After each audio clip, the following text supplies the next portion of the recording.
ఇది వాంగీబాత్ వంకాయతోటి మనం రైస్ చేసుకుంటున్నాము. ఫస్ట్ వంకాయని తీసుకొని కట్ చేసుకుందాము, అన్నం కూడా వండి పక్కన పెట్టుకుందాము. వంకాయలు కట్ చేసిన తర్వాత మిగతా పదార్థాలు, దీనికి కావాల్సిన పదార్థాలు ఏంటిది అన్నది ఇప్పుడే చూపెడతాను. ఫస్ట్ ఏం చేద్దాము, గరం మసాలాని చేసుకుందాం. సాజీరా, ఇలాచీ, దాల్చిన చెక్క, ధనియాలు, పువ్వు వేసి వేయించుకున్నాము, డ్రై రోస్ట్ చేసుకొని గ్రైండ్ చేసుకొని పక్కన పెట్టుకుందాము. తర్వాత మిగతా విషయాలు చూద్దాం ఏం కావాలి అన్నది. 4 చెంచాల నెయ్యి, జీడిపప్పు 10 తీసి ఎర్రగా వేయించి పక్కన పెట్టుకుందాము.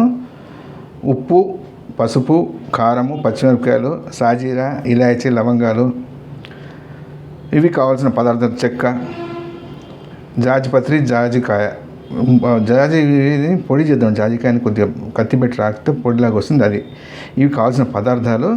రైట్, మనం ఫస్ట్ జీడిపప్పు వేయించేసుకుని ఎర్రగా వేయించి పక్కన పెట్టుకొని ఆఖరిలో వాడదాం. అది పైన జల్లుకుంటే బాగుంటుంది. మిగతా ప్రాసెస్ స్టార్ట్ చేద్దాం రండి. నెయ్యి కాగింది.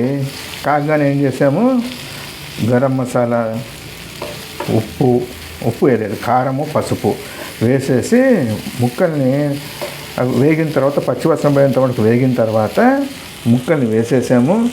ముక్కలు మెత్తబడాలి. ఎంత మెత్తబడాలి, బాగా మెత్తబడాలి. అంత మటుకు ఏం చేద్దాం, మెత్తబడేంత మటుకు మూత పెట్టేసి వదిలిపెడదాం. మూత పెట్టి 3 నిమిషాలు వదిలిపెట్టేసాం కదా. వదిలిపెట్టిన తర్వాత ఏం చేసాము, మూత కొద్దిగా అప్పుడు మెత్తబడుతుంది ముక్క. ఉప్పు వేసుకున్నాం. ఉప్పు 1 రవ్వ ఎక్కువైనా పర్వాలేదు, అన్నం కలుపుతాం కాబట్టి చూసుకోండి. మరీ ఎక్కువైతే కనుక నిమ్మకాయ పిండేసుకోవచ్చు. ఉప్పు అలాగని ఎక్కువ వేసుకోకండి, చూసి వేసుకోండి. ఉప్పు ఒకసారి సరి చూసుకోండి. ఇప్పుడు మనం ఏం చేసాము, ఉప్పు వేసాము, గరం మసాలా వేసాము, సరిపోయింది. ఇప్పుడు అన్నం కలపడం 1 నిమిషం. అన్నము పొడిలాడుతూ వండుకున్నాం కదా, ఆ అన్నాన్ని మనం వంకాయలో కలిపేసాం.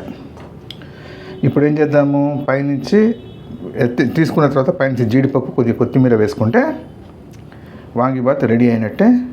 ఇది మనకి పూర్తయినటువంటి వాంగీబాత్. పిల్లలకి లంచ్ బాక్స్లో పెట్టండి, సూపర్ ఉంటుంది, ఇష్టంగా తింటారు. పైనుంచి 1 చెంచా నెయ్యి వేసి వేడివేడిగా తినండి, 1కి 4 ముద్దలు తింటారు. రైట్, ఎలా ఉందో చేసి తిని రుచి చూసిన తర్వాత కామెంట్ చేయండి. మరో మంచి వంటతో మళ్ళా కలుద్దాం. థ్యాంక్స్.